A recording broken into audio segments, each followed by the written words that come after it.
Alors guys, j'espère que vous vous portez bien. Le mercato a donc fermé ses portes. Nous allons essayer dans cette vidéo de décortiquer notre mercato ensemble en termes d'achat, en termes de vente, s'il vous plaît.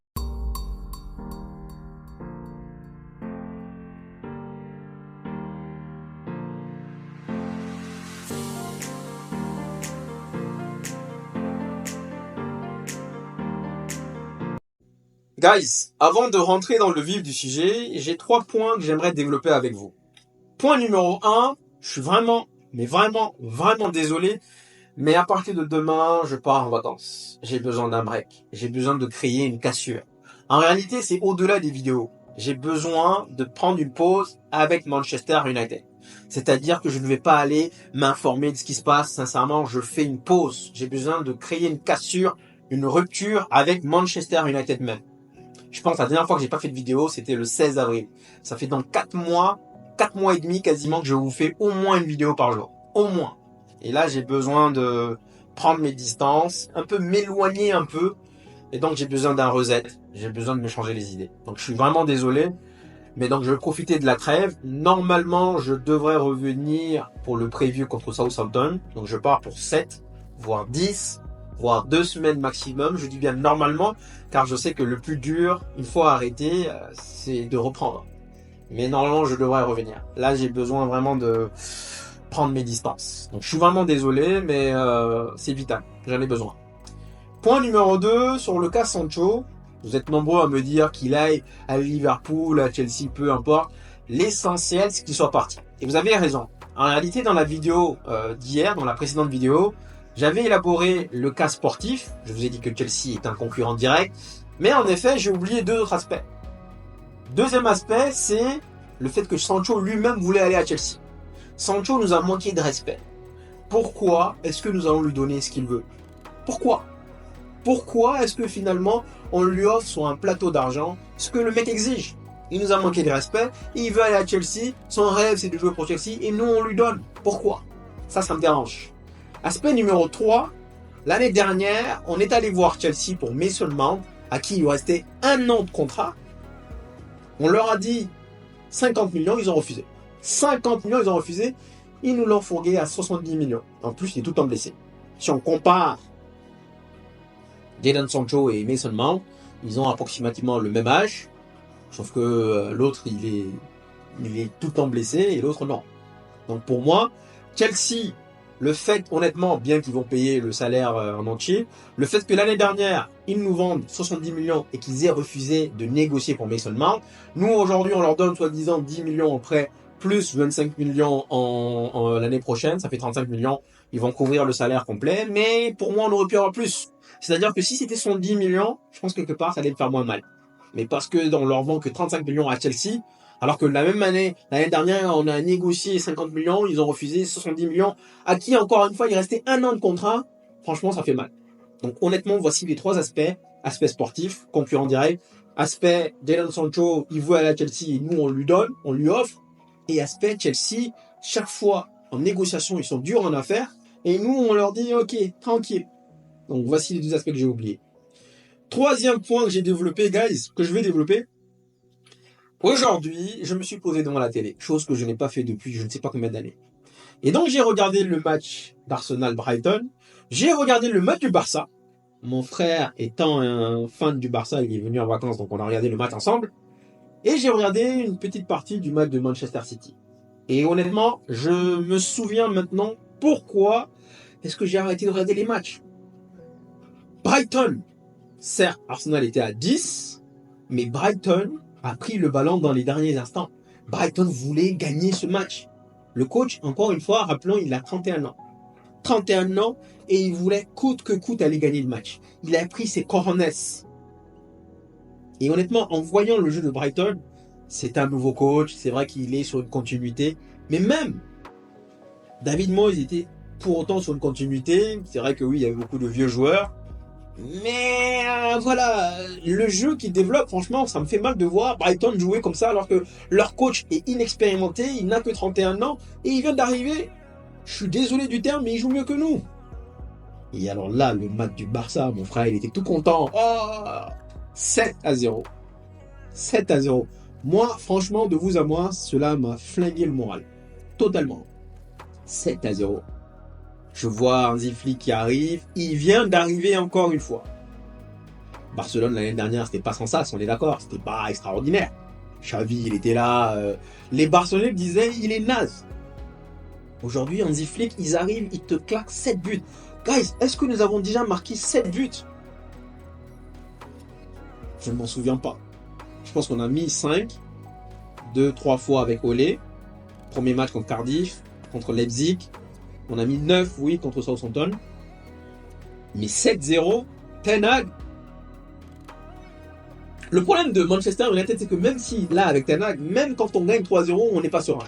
On se dit que, il y a un 3-3 qui arrive quelque part. Alors que normalement, c'est l'inverse. Chelsea nous mène 3-0, on revient à 3-3. Donc, honnêtement, guys, cela a flingué encore plus mon moral, honnêtement. Je vois Hansi Flick qui vient d'arriver et le Barça, dans le dernier tiers du terrain, ça combine. C'est pas là, genre Rashford, Garnacho, je prends la balle, je frappe. Nous, ce qu'on fait en réalité, quand on regarde notre système offensif, c'est qu'en réalité, c'est on prie. On arrive, on prie. Il n'y a pas de structure, il n'y a pas de... Même contre Fulham, hein, la dernière fois je vous ai dit c'était mauvais, il y en a qui me disent qu'on a bien joué. Défensivement, j'estime qu'on a une belle structure. Mais offensivement, c'est terre, c'est pauvre. C'est tout le temps la même chose. Il n'y a rien de nouveau. T'as l'impression que Rashford, il arrive, tac, tac, tac, il frappe. S'il marque, tout le monde crie au génie. Magnifique, masterclass. Mais... ce n'est pas huilé, quoi. C'est... Et honnêtement, hein, j'ai vu le Barça, et je me suis dit, le coach il vient d'arriver. 7-0. Et ce qui me fait encore plus mal, c'est que Yamal, il a 17 ans. Et ils ont plein de joueurs qui ont 17 ans. Il y en a plein. Et nous, on est là, de notre côté, en nous disant, Abbas, il est jeune, mais t'inquiète. Et il y en a plein parmi vous qui le pensent. Non, 17 ans, il a le temps de progresser. Il n'y a pas d'âge. En fait, c'est tout ça qui m'énerve en réalité. C'est tout ça qui m'énerve. Là, on parle de Sékou Koné, on parle de Audi Martins. Tout ça, honnêtement, les gars, la vérité, je ne sais même pas. On m'a demandé la dernière fois dans le groupe, est-ce que j'ai des nouvelles sur Audi Martins? La vérité, non, j'en ai pas. Vous savez pourquoi j'en ai pas? Parce qu'en réalité, sincèrement, ça me fait ni chaud ni froid. Je sais que dans toute façon, je ne vais pas le voir. Dans tous les cas, je ne vais pas le voir. Donc honnêtement, qu'il soit là, Sékou Koné, c'est pareil. En réalité, ce sont des bons joueurs, oui, mais je ne vais pas les voir. Du moins pas cette année. L'excuse 17 ans, je vois le Barça qui a mis je sais pas combien de joueurs de 17 ans. L'excuse de 17 ans n'a pas lieu d'être. Et donc, je suis désolé, Audi Martins et Sékou Koné, la vérité, je m'en fous en vérité, puisque dans tous les cas, on ne les verra pas cette année. C'est ça que je veux dire. On ne les verra pas. On ne les verra pas, pardon. Mais vraiment, quand tu vois le jeu développé, tu te dis, merde, désolé du sens, mais ça fait mal de voir les autres équipes. Et en réalité, c'est pour ça que j'ai arrêté de regarder les matchs. La vérité, c'est ça. Hein. Avant, je regardais tous les matchs. Mais à un moment donné, je me suis rendu compte que cela me peignait. Cela me faisait mal. Voir les autres équipes jouer, développer du jeu. Et moi, je reviens avec Manchester United. Paf. Au moins, quand je regarde les matchs de Manchester United, je n'ai pas de point de comparaison. Je sais qu'on est nul, je sais qu'on est naze, je ne suis pas satisfait, mais je n'ai pas de point de comparaison. Là, j'ai regardé Brighton, j'ai regardé Barcelone, et j'ai regardé un peu de City, et je me dis, mince, on est loin. Quand est-ce qu'on va jouer comme ça? C'est simple, hein, c'est pas compliqué, mais quand? Voici les 3 points que je vais développer, guys. Alors, comment est-ce que je vais noter notre mercato? Je vous dirais mi-figue, mi-raisin. Ce n'est pas extraordinaire, mais ce n'est pas nul non plus. Rappelons encore une fois que c'est le premier mercato d'Ineos. Et honnêtement, il y a de bonnes choses, mais il y a 2 choses dont je suis moins content, on va dire. On va commencer par les arrivées. Déjà, Zerxi. Zerxi, guys, je pense que j'en ai fait l'éloge. Je pense, ça va être un bon joueur. Et déjà, je vais aussi faire les pronostics. Je vous dirais que Zerxi nous mettra cette saison au total, je vous dirais 8 buts et 15 passes D. C'est peut-être prétentieux, mais je dis 8 buts pour Zerxi, toute compétition confondue, pas qu'en PL. 8 buts pour Zerxi et 15 passes décisives. Voilà comment je vois les choses. Je pense que Zerxi, c'est un bon joueur. Techniquement, je pense qu'il est au-dessus du lot, à condition bien sûr que Ten Hag le fasse jouer. Ça aussi, c'est une condition, on est d'accord. Mais S'il joue régulièrement, je vous dirais 8 buts et 15 passes décisives. Ensuite, Lenny Yoro. Lenny Yoro, je prédis un futur Ferdinand. Donc là, ce qui est bien, c'est que Manchester United avait l'habitude de le faire. On a eu la tendance à l'époque d'aller chercher Wayne Rooney, d'aller chercher Cristiano Ronaldo, quand ils étaient encore très jeunes, 18 ans, et on a eu le soin et le temps de les polir, de les transformer en stars.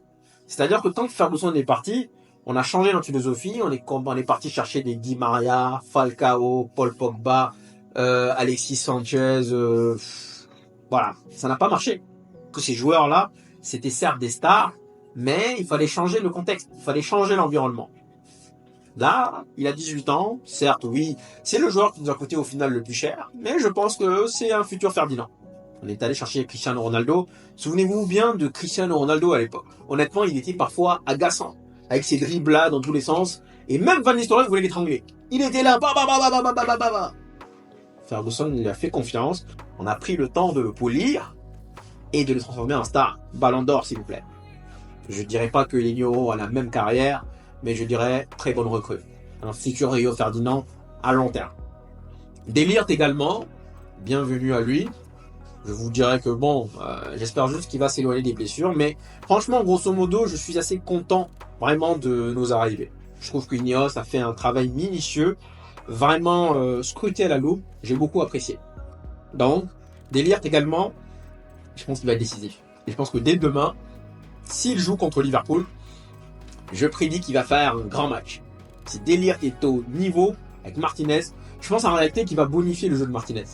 Parce que là, Martinez, quand il joue avec Maguire, il peut pas se laisser aller, il peut pas pénétrer, il peut pas vraiment prendre la balle et y aller, parce qu'il sait que derrière, il doit revenir. Et donc, quand il doit revenir, c'est Maguire qui est là, c'est compliqué. Alors que s'il sait qu'il est en compagnie de De Ligt, je pense qu'il pourra prendre plus de risques. Et je pense en réalité, De Ligt va bonifier le jeu de Martinez. Voici mon pronostic. Mazraoui, j'ai déjà vu, je me dis masterclass, très bonne recrue, il va beaucoup dépanner, mais encore une fois, lui aussi, il faudrait qu'il s'éloigne des terrains. Il faudrait pas qu'il se blesse. Enfin, la 5e recrue, Ugarte. Ugarte, déjà bon, à la base, vous le savez, hein, j'étais pas très optimiste, j'étais très sceptique à son arrivée par rapport à son jeu par le pied, mais là, aujourd'hui, j'ai une deuxième inquiétude. Je me demande si Ten Hag va l'utiliser proprement, franchement. Regardez Mason Mount. Il est allé le chercher, pourquoi? Et quand j'entends qu'il ne voulait pas se débarrasser de McTominay, je sais pas si vraiment Ugarte il va l'utiliser. Hein. Donc je ne sais pas si on aura le temps, et là je le dis maintenant, j'espère me tromper, je ne sais pas si on aura le temps vraiment d'aller voir vraiment le potentiel d'Ugarte. En tout cas avec Ten Hag. Sinon, en termes de recrues, je vous dirais, certes, il manque un latéral gauche, il manque peut-être un ailier. On voulait Olysée, mais on n'avait pas les moyens à la base. Bon, je sais pas qu'est-ce qui s'est passé, mais par rapport au fait qu'il manque un latéral gauche, en réalité, le latéral gauche, on l'a. Mais encore une fois, le Ten Hag ne lui fait pas confiance. Et je souligne encore une fois l'exemple de Barcelone, qui fait jouer ses jeunes. Donc, par rapport à ça, je vous dirais 7 sur 10 par rapport aux arrivées. Ensuite, par rapport au départ, je vous dirais que le plus gros départ pour moi, vous le savez, hein, pas besoin de le répéter. Hein, alors là, Maxos, je vais le voir dehors, merci, ciao. Rien que pour ça, je donne une bonne note au départ. Mais bon, mais il y a d'autres points qui me dérangent. Par exemple, la vente d'Oyedele. Oyedelé, pour moi, c'est un joueur que j'aimais beaucoup. Et donc, j'aurais préféré plutôt qu'on le prête plutôt que de le vendre. Et encore, jusque-là, je n'ai même pas encore entendu le prix du transfert. Oyedelé, ça m'a fait mal. Le transfert de Sancho aussi, bien que je voulais qu'il parte, me gêne également. Il y a 16 joueurs qui nous ont quittés. Varane n'a pas été prolongé, Marcel n'a pas été prolongé, Oyedelé est parti, Videk est parti, on a Van de Beek. Van de Beek, c'est un joueur que j'aimais bien, mais qui devait partir. Malheureusement, il n'a jamais eu sa chance. Et donc, il devait partir. J'aime bien ses déplacements, j'aime bien ses combinaisons avec l'équipe. Mais il devait partir. Donc, c'était le bon choix. Maintenant, le prix auquel on le vend, oui, ça, c'est problématique. J'aurais préféré voir Casemiro dehors, Eriksen dehors, Maguire dehors, Lindelof dehors. Mais bien sûr, on ne peut pas bâtir Rome en une saison. Donc l'année prochaine, tout ça va partir. Mais encore une fois, on a fait partir Sancho. Certes, il y a le salaire, mais on garde quand même Anthony. Maintenant, on verra comment ça va se passer. Mais vraiment, départ, je vous dirais que Oyedele, Sancho, la manière dont il est parti, le prix auquel il est parti, si Sancho était parti pour aller 80 millions à Chelsea, j'allais vous dire masterclass. Donc c'est au-delà en réalité du fait qu'il soit allé à Chelsea. Ce n'est pas que l'aspect sportif, c'est le fait que Chelsea nous a vendu Mount. Ils ont refusé de négocier. Et là, voilà, c'est tout ça, ce sont des aspects là que je prends en compte. Donc je donnerais une note des départs de parce que McTominay est parti, je dirais allez 6,50. Voilà. Donc grosso modo, je vous dirais 6,8. Ouais, on peut pas tout avoir, on peut pas faire tout en une fois, mais je donnerai donc la note de 6,8, grosso modo. Voilà. Voici ce que j'en pense. Donc, guys, je pense qu'il n'y a pas d'actualité. Enfin, en réalité, même s'il y en a, j'ai pas regardé. Donc, guys, voici le topo. Demain, on joue contre Liverpool. J'espère vraiment que Ten Hag ne nous fera pas du Ten Hag. Franchement, et ce qui est agaçant en réalité, guys, c'est que on est peut-être content des nouvelles recrues, mais il faut dire les termes. Il y a toujours un point d'interrogation sur notre coach. Il faut dire les termes. Andy Flick, il est là, bam, 7-0. Nous, on est là, 2-1, au bout de 2 ans, on est là. C'est-à-dire qu'on peut gagner, mais tous les matchs, on n'a pas cette impression qu'on va venir gagner 5-0. On n'a pas cette impression. C'est ça qui fait mal en réalité. C'est-à-dire que là, on va jouer Liverpool, que l'on gagne ou que l'on perde, mais derrière, on va jouer Southampton. Pardon. On n'a pas cette conviction qu'on va gagner 3-0. L'année dernière, on est parti à Everton, on a gagné 3-0. Brighton est parti, première saison, première journée, ils ont gagné 3-0. Mais est-ce qu'aujourd'hui, si on part à Goodison Park, est-ce que nous, supporters mancuniens, et là je m'adresse à tout le monde, pro Ten Hag, les Ten Hag out, est-ce que même les pro Ten Hag, vous avez la conviction que nous allons aller gagner un match 3-0 sans vaciller? Même si 3-0, derrière, si on revient sur le match de Everton, si Doucouré marque le 1 contre 1, là, c'est une autre histoire. Donc oui, je pense qu'en termes de mercato, c'est pas mal. Surtout en termes de vente, en termes d'achat, pardon. Mais, on va me dire, t'aimes pas Ten Hag. Mais de toute façon, dès le début, moi, je veux dire, moi, je veux le voir partir. Il est resté, on doit le backup, on n'en a pas le choix. Et moi, dès le début, je veux le voir partir. Le point d'interrogation persiste toujours. Donc, guys, merci infiniment d'être venu jusqu'ici. Prenez soin de vous. Et donc, demain, je vous fais une vidéo. Après, je vous le dis maintenant. Peut-être ça va changer. Ça va dépendre s'il y a une grosse nouvelle. Ça va peut-être me manquer. Peut-être que je vais vous faire 4 jours. Je vais revenir. Mais j'ai quand même besoin de... Ouais. Au moins. Merci d'être venu jusqu'ici. Merci pour le soutien, guys. Et merci pour la compréhension. Prenez soin de vous. Et je vous dis à la prochaine. Ciao, ciao.